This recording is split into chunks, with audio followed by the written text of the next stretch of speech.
Hello, bonjour à tous. Alors, à la demande de quelques-uns d'entre vous qui m'ont posé la question de savoir, mais quel est donc ce mystérieux retour vidéo que l'on a sur les cibles de tir? Eh bien, c'est un truc tout bête, mais alors tout bête, tout simple. D'abord, j'ai une lunette de visée ici, longue vue, on va dire, puisque c'est quand même le terme qui vient de chez SV Bony, hein, pub gratuite, je l'ai eu sur Amazon. Le zoom est de 25-75 pour un diamètre d'objectif de 70. Elle est équipée d'un pare-soleil. Bon, voilà, éventuellement. Je ne le bouge pas trop parce que je l'ai réglé là, pour les prises de vue. Très bien.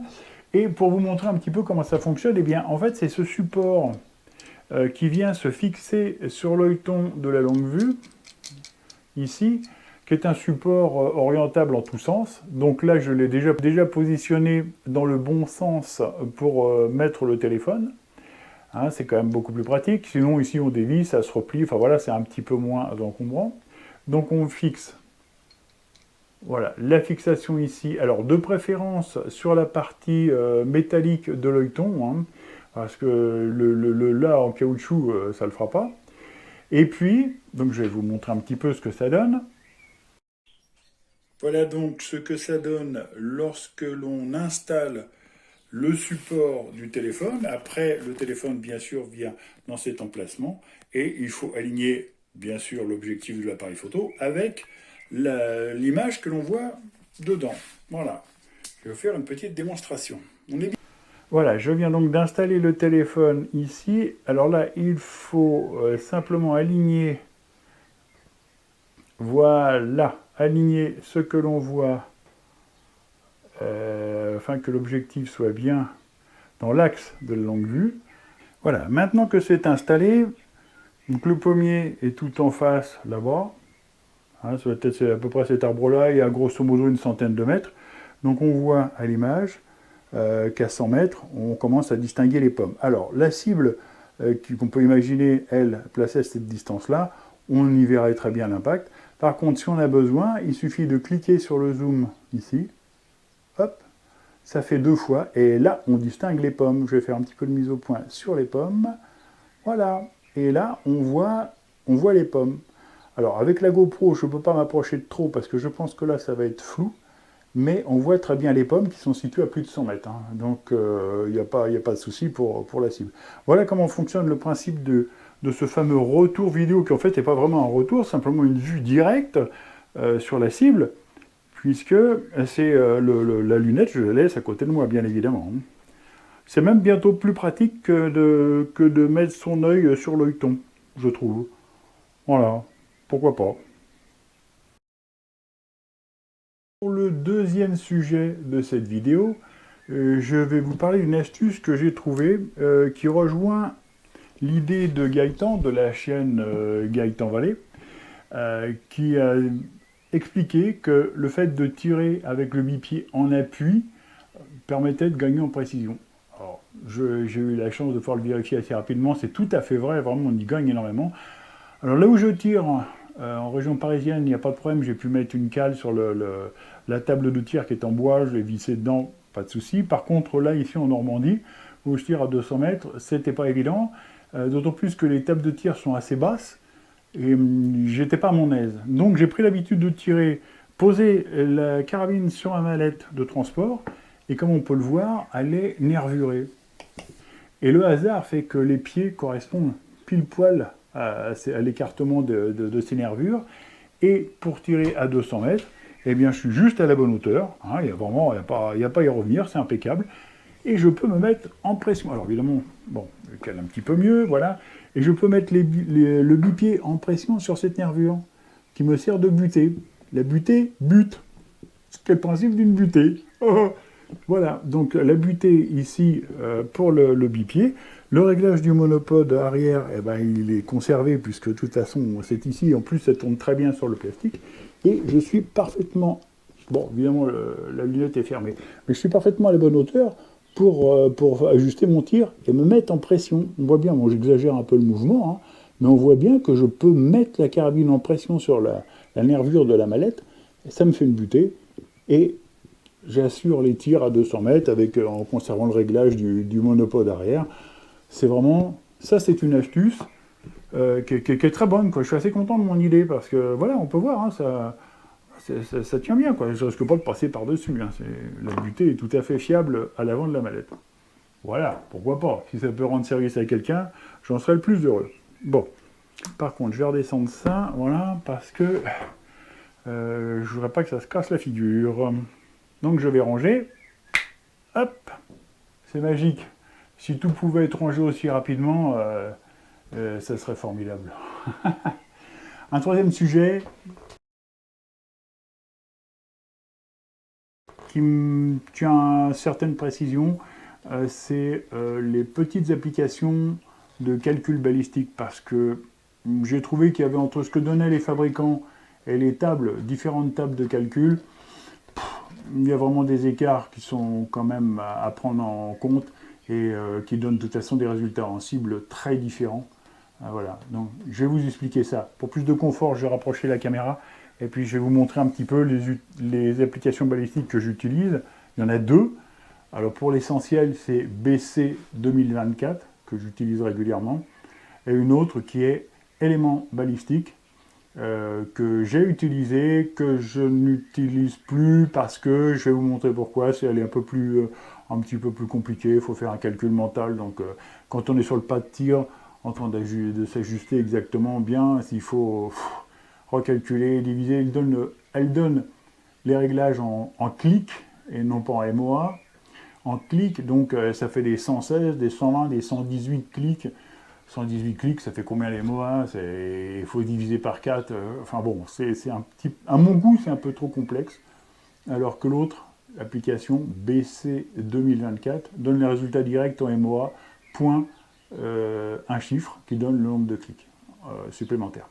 Voilà, je vous explique tout ça en direct sur l'écran du téléphone, ça sera plus simple.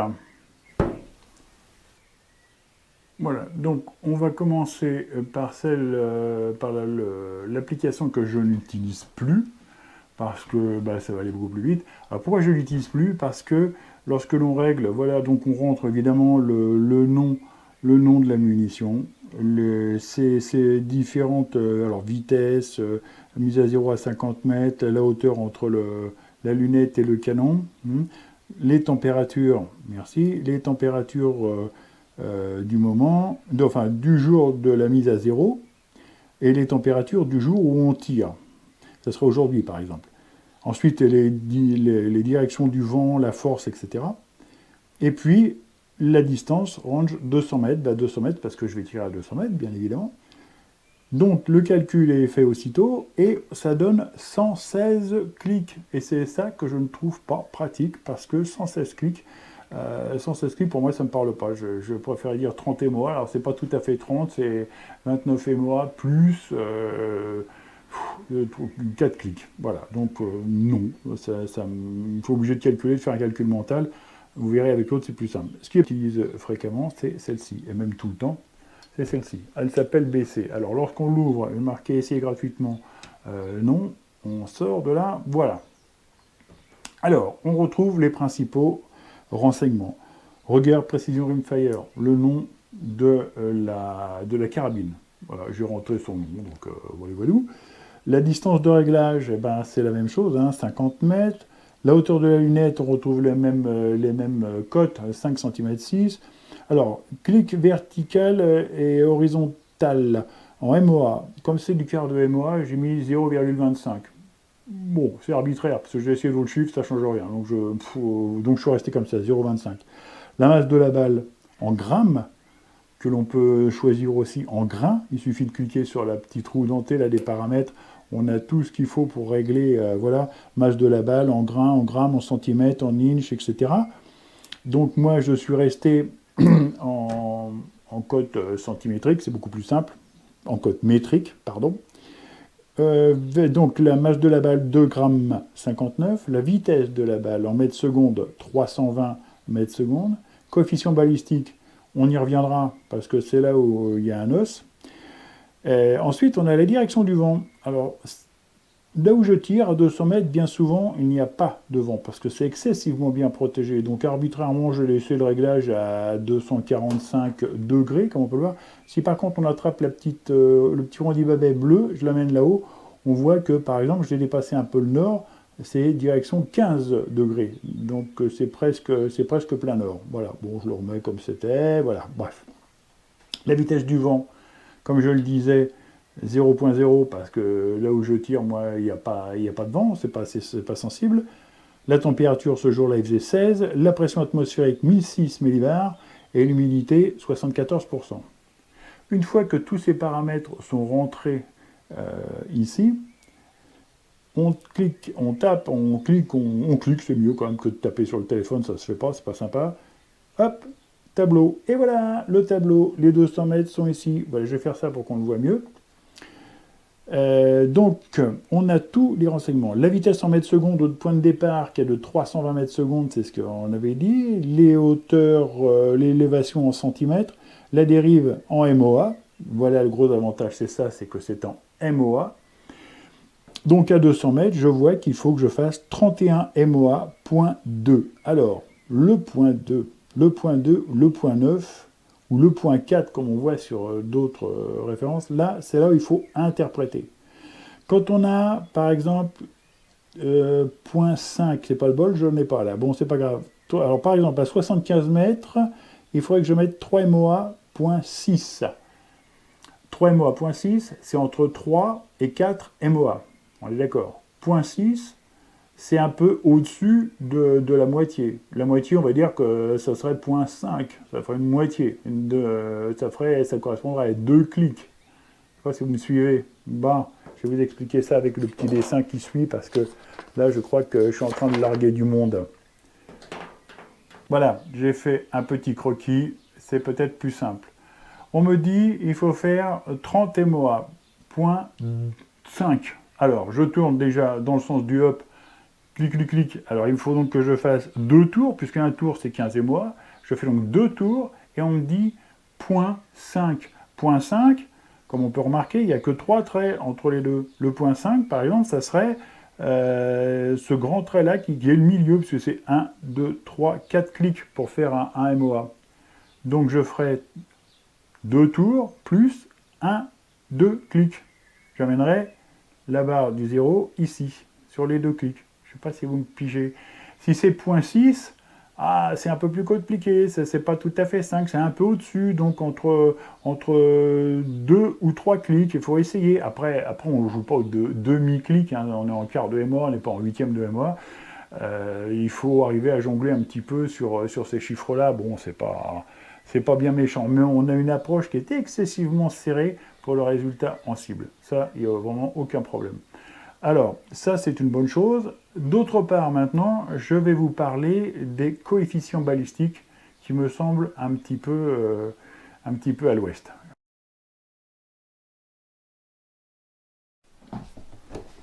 Bien. Alors, dernier sujet, les coefficients balistiques des fabricants de munitions. Que ce soit RWS, LA, CCI, un peu à part, mais RWS, LA et d'autres que j'ai pu tester, que je n'ai pas gardé parce que c'était une catastrophe dès le départ, les coefficients balistiques sont, à mon avis, un peu optimistes. Parce que franchement, pour expliquer tout ça, les RWS Rifle Match, d'origine, le coefficient balistique est donné à 0,130. Bon, 0,130, ok, moi au début, crack 0,130, la vitesse 330 mètres secondes, je rentre tout ça dans mon application BC 2024, je parlerai d'elle, et le résultat est, comme ça me donnait à 200 mètres, 28, 29 MOA. Bien, je tire, pan. Ah, surprise. Une deuxième, troisième, enfin bref, presque un chargeur, tout était en dessous, le centre, à 200 mètres, en dessous le centre de la cible. Je me suis dit quand même, c'est quand même pas normal, donc j'ai diminué le coefficient balistique, ce qui m'a obligé à remettre de l'élévation en MOA, et avec un coefficient de 0,107 au lieu de 0,130, cette fois-ci, les résultats sont tout à fait cohérents entre l'application balistique et l'arme. J'ai été obligé de mettre 31 MOA au lieu de 28, 29, 31 MOA pour tirer à 200 mètres et être dans le centre de la cible. Voilà, pour les RWS. Pour les clubs, c'est le même truc, hein. Ils nous donnent un coefficient de 0,140. C'est peut-être même pire. Alors là, ils sont vraiment... les clubs, que voilou, ils me donnent un coefficient de 0,140. J'ai été obligé de descendre un coefficient de 0,112 pour obtenir des résultats cohérents, encore une fois, entre l'arme et l'application. Donc à 200 mètres, avec les renseignements du manufacturier, ça me donnait 200 mètres, 29 MOA plus 2 clics. Et perso, moi, à 200 mètres, j'ai été obligé de mettre 31 MOA plus 2 clics. Donc en diminuant le coefficient balistique, au lieu de 0,140, je suis descendu à 0,112. Ça m'a fait quelques tirs pour arriver à réajuster au fur et à mesure. 0,112, et bien là, je suis parfaitement en accord, que ce soit 200 mètres, 100 mètres ou 50 mètres. 50 mètres, le zérotage, de toute façon, il est là. Mais que ce soit à 100 mètres ou 200 mètres, les chiffres donnés par l'application sont exacts en MOA, en termes de MOA, pour arriver au centre de la cible. Aguila, j'en parle pas parce que de toute façon, bon, ça a été une catastrophe pour mon arme. Ça a été une catastrophe. Sont des munitions de haute vitesse, 382 mètres secondes, donc largement supersonique. Et non, ça va pas. On voit bien que pour 200 mètres, il y a un moment quand elles reviennent en vitesse subsonique, c'est perturbé, et l'arrivée en cible, c'est 200 mètres, toc, toc, toc, toc, c'est un peu partout, donc j'ai laissé tomber. Et on arrive enfin au CCI standard, que j'utilise régulièrement depuis quelques temps, et qui donne entière satisfaction. Ce sont les deux munitions qui me donnent entière satisfaction, avec un plus quand même pour les CCI standards. Les CCI standards, depuis que je tire avec, j'ai peut-être dû avoir un ou deux flyers. J'en suis à ma deuxième brique de munitions, c'est-à-dire que 2 fois 500, hein, ça fait quand même beaucoup. Avec un flyer ou deux, j'avais perdu l'habitude de plus voir de flyers. Quand j'en ai eu un, oh tiens, voilà. Donc, les CCI standards, 326 mètres secondes données constructeur. Je le laisse, ça me paraît bon, et le coefficient était de 0,105. J'ai trouvé le coefficient de ces munitions-là à 0,105, 0,105. Ça a été correct tout de suite. Alors, je sais pas, coup de bol, enfin formidable, parce que l'application pour 200 mètres me donnait 30,6 MOA. Alors, c'est ce que j'expliquais tout à l'heure, 30,6, ça fait, il n'y a que 4 MOA entre, il n'y a que 4 clics entre 2 MOA, donc 0,6, c'est la moitié plus un poil. Donc voilà. Et moi, je suis arrivé avec ce coefficient de 0,105 à 30 plus 3 clics, au lieu de 30 plus 2 clics.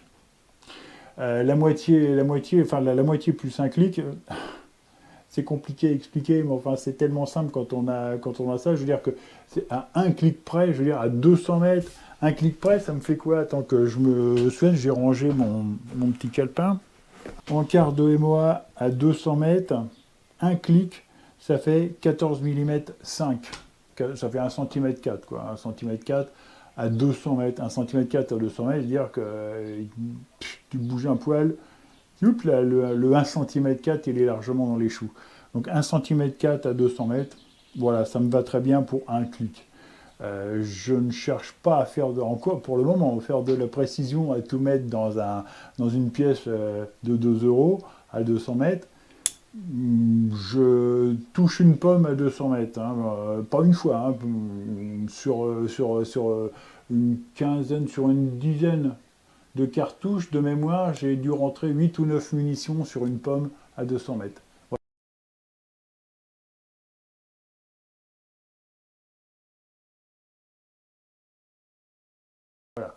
Donc je ne me plains pas, je suis assez content. Sur les vidéos précédentes, d'ailleurs j'en parle, et voilà à peu près ce que j'arrive à faire. Donc, le coefficient balistique, certes, mais je pense qu'il faut vraiment le revoir à la baisse à chaque fois quand on veut vraiment faire la correspondance entre l'arme utilisée et, ce que donne l'application balistique.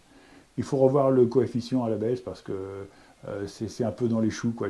J'ai l'impression que les fabricants de munitions, ils disent, tiens, on leur donnait un coefficient, pouf là, ils vont être contents. Et, je sais pas, ils mettent du vernis, de la graisse ou je sais pas quoi, un produit magique, un peu de perlimpinpin sur la munition, et paf, allez hop, ça fonctionne comme un suppositoire, et piouf, ça part à toute vitesse. Et en fait non. Bah non, la réalité, c'est il faut ajuster. Donc, c'est ce que j'ai fait. Alors, petite chose quand même, avec mon arme. Ça se passe comme ça. Peut-être qu'avec quelqu'un d'autre, ça sera encore différent. Mais j'ai vu sur d'autres vidéos de youtubeurs qui font du tir à très longue distance. Eux aussi sont obligés de jongler un petit peu entre les vitesses et les coefficients pour arriver à trouver le bon équilibre, les bons résultats entre l'arme et l'application balistique. Donc je pense que moi, à mon humble niveau, tirer à 200 mètres à la 22, voilà, je touche une pomme à 200 mètres, hein, je mets 9 munitions sur un chargeur de 10, 8-9 munitions sur un chargeur de 10. Moi, ça me va, hein, ça me va bien. À partir du moment où j'ai les bonnes données dans l'application que je transmets à la lunette et que ça fonctionne, bon, alors là, je suis plus heureux des hommes, hein. Il n'y a pas de doute. Voilà. Voilà ce qu'il en est pour cette vidéo. Je vous remercie de l'avoir suivi jusqu'au bout, surtout que c'était un petit peu... il y a un passage avec des chiffres, des points 3, des points 5, des 6, des poux, des clics, des machins. Bon, si vous avez des questions, n'hésitez pas, hein, dans les commentaires, allez-y, lâchez-vous. Et puis, bah, pourquoi pas, abonnez-vous aussi, parce que de toute façon, ce n'est pas une chaîne commerciale, c'est juste le plaisir de se retrouver pour des petites explications, faire un tour un petit peu, parler de l'armement, de munitions, des réglages et de mon ressenti avec cette arme. Voilà, c'est surtout ça. Eh bien, on se revoit dans une prochaine vidéo. Merci à tous et bon tir, soyez prudents, toujours dans les conditions de sécurité optimum, c'est très important. Et à bientôt. Bye bye.